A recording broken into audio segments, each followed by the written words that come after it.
Estamos aqui com o pastor Edemilson. Pastor Edemilson é o nosso professor da escola bíblica. E hoje o tema da lição foi a origem do pecado.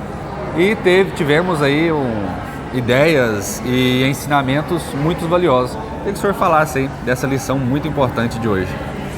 Como você falou, né, Tiago, a respeito da origem do pecado, né? E a gente pôde debater nessa manhã aqui que o pecado está diretamente ligado ao nosso desejo, que a porta de entrada do pecado é o nosso desejo, ou seja, toda vez que eu satisfaço o meu desejo, ao invés de fazer a vontade de Deus, onde a minha vontade prevalece contra a vontade de Deus, eu estou pecando, né? Como nós aprendemos, né, que pecado é errar o alvo.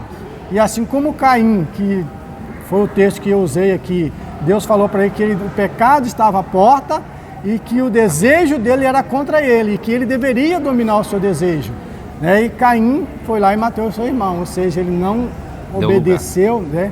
Deu lugar ao seu desejo de querer matar o seu irmão e não obedeceu o conselho de Deus, né? Então, todas as vezes que eu tomo a minha própria decisão, né, sem orientação de Deus, eu estou suscetível a cometer o pecado. Na maioria das vezes, eu vou cometer o pecado, e assim como Caim viveu errante, né, quem vive para fazer a sua vontade vai viver cometendo muitos erros, vai viver errante também.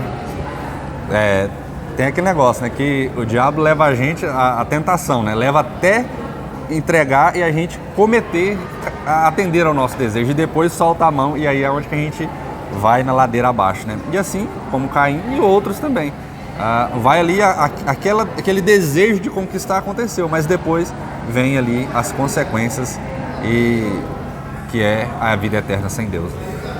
Como o texto que eu falei lá em Tiago, né, a Bíblia diz que quando a gente é tentado, nunca é por Deus. Sim. Né? Ou seja, Deus não é tentado e não tenta ninguém. Nós somos tentados pelo diabo. E o diabo, né, usa nossas paixões, a nossa cobiça, o nosso desejo ardente, o nosso desejo exagerado. Ou seja, o diabo ele vai vir em cima de algo, de uma possível abertura para que ele possa entrar. Que nós já temos, né? E se eu der lugar, ele vai entrar. Mas como eu falei aqui, a Bíblia diz: sujeitar a Deus, resistir ao pecado e ele fugirá de vós. Como eu sujeito a Deus, fazendo a vontade de Deus e não a minha. E aí eu fico firme, o inimigo vem, mas ele vai ter que fugir, assim como foi com Jesus lá na tentação do deserto. Ele tentou Jesus, Jesus não cedeu e ele fugiu de Jesus, né? E João nos diz, né, nos ensina, né? Filhinhos, não pequeis, mas se pecares, temos um advogado, que é Jesus. Queridos, estamos aí, Escola Bíblica Dominical, todos os domingos.